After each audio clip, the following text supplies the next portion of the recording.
Our today's topic is again application of uniform circular motion. Okay, so next application we will discuss here is sphere of death in circus. So we already seen here, that is the two-wheeler rides under the circle, rounds a circle, or you will call hollow sphere. So here actually they are starting with the horizontal circle initially, and eventually they will perform vertical circles. Okay, in this is actually similar to the situation when we consider mass is tied to a string. When we consider mass is tied to a string, we consider actually tension acting along the string. So this tension in this situation for the sphere of death is replaced by normal reaction. Okay, that is weight is acting vertically downward and normal reaction will be acting vertically upward.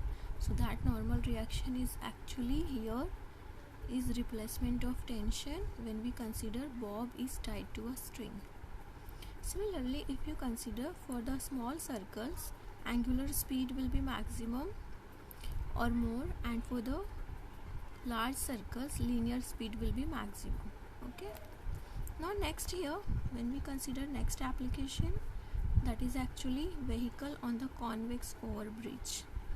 So this is the situation we already observe in real life. Okay, that is vehicle along a convex overbridge. In this case, if you consider your figure, that is mass of vehicle is m, on the convex overbridge weight will be mg, normal reaction here will be vertically upward, weight will be vertically downward.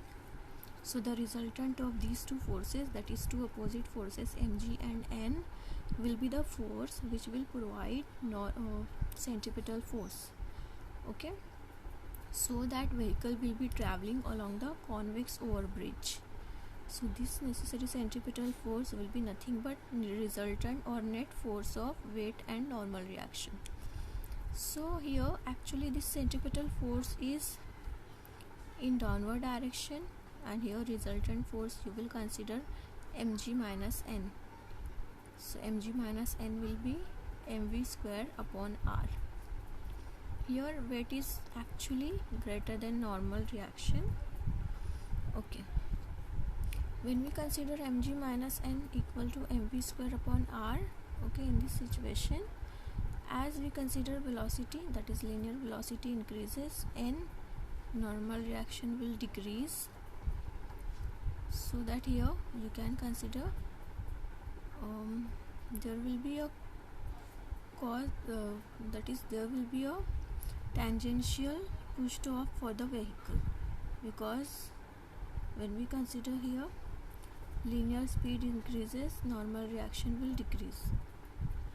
Okay, when we consider here, suppose normal reaction is 0, so that we can decide some maximum velocity for the vehicle.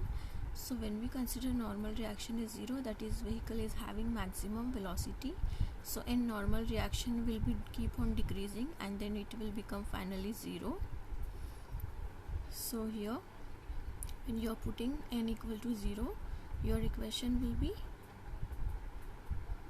mg equal to mv square upon r.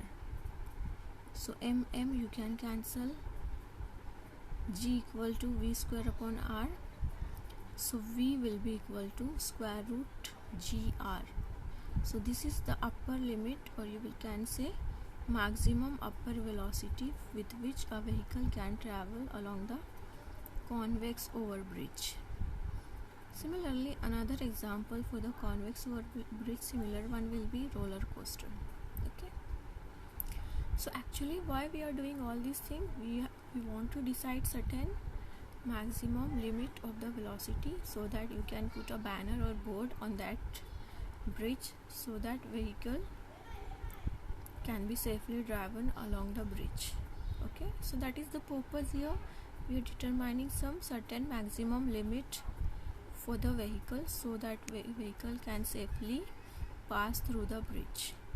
So this is all about all the applications which we have to study in our syllabus for the uniform circular motion. In next lecture we are starting with the rotational motion, that is second half of the chapter rotational dynamics. Okay, thank you so much.